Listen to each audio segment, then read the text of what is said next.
चंद्रयान को गए 5 दिन का वक्त बीत चुका है। लैंडर और प्रज्ञान दोनों अपने अपने काम में जुटे हुए हैं।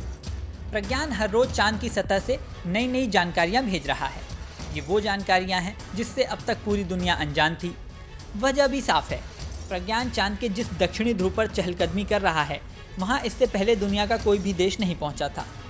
प्रज्ञान कुल 14 दिन तक वहाँ काम करेगा और चांद के उन रहस्यों को उजागर करता रहेगा जो अब तक दुनिया के लिए पहेली थे।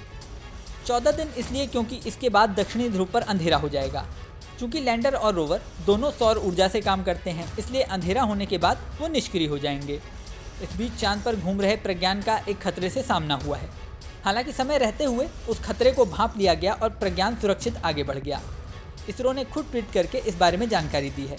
इसरो ने अपने ट्वीट में लिखा है, 27 अगस्त 2003 को रोवर अपनी जगह से 3 मीटर आगे चला, जहां उसे 4 मीटर डायमीटर वाला गड्ढा मिला। रोवर को तुरंत वापस लौटने का आदेश दिया गया। अब यह सुरक्षित रूप से एक नए रास्ते पर बढ़ रहा है। इसरो ने अपने ट्वीट के साथ 2 तस्वीरें भी साझा की हैं।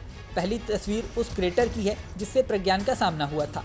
नेविगेशन कैमरे में कैद इस तस्वीर में आप क्रेटर को साफ साफ देख सकते हैं और समझ सकते हैं। 4 मीटर डायमीटर और 100 मिलीमीटर गड्ढे को देखते हुए प्रज्ञान संभल गया। इसरो ने उसे तुरंत पीछे हटने का कमांड दिया। प्रज्ञान ने कमांड को समझा और तुरंत अपने पैर पीछे खींच लिए। इस तरह प्रज्ञान एक बड़े खतरे से बच गया। इसरो की साझा की गई दूसरी तस्वीर में चांद की सतह पर उस रास्ते को देखा जा सकता है जिससे प्रज्ञान आगे बढ़ा था और फिर गड्ढा देखकर वापस आया था। इस तस्वीर में चांद की सतह पर प्रज्ञान के पैरों के निशान साफ साफ दिख रहे हैं। बड़े गड्ढे से प्रज्ञान के बच निकलने के बाद इसरो के कंट्रोल रूम में बैठे वैज्ञानिकों ने राहत की सांस ली। प्रज्ञान रोवर पहली चुनौती से तो निपटने में कामयाब हो गया, लेकिन अगले 9 दिन प्रज्ञान के रास्ते में कई बड़ी चुनौतियां आएंगी। लैंडिंग के बाद इसरो के चीफ एस सोमनाथ ने भी रोवर और विक्रम को लेकर अंदेशा जताया था।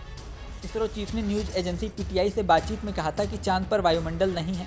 ऐसे में कोई भी वस्तु चंद्रयान 3 को हिट कर सकती है या फिर उसे टक्कर मार सकती है।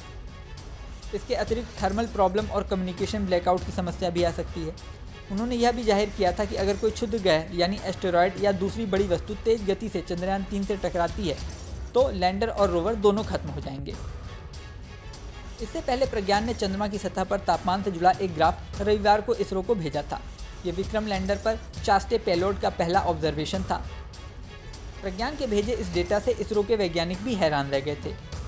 वैज्ञानिकों का अनुमान था कि चांद की सतह पर 20 डिग्री से 30 डिग्री सेल्सियस के आसपास तापमान होगा, लेकिन प्रज्ञान ने जो डेटा भेजा वो बिल्कुल अलग था।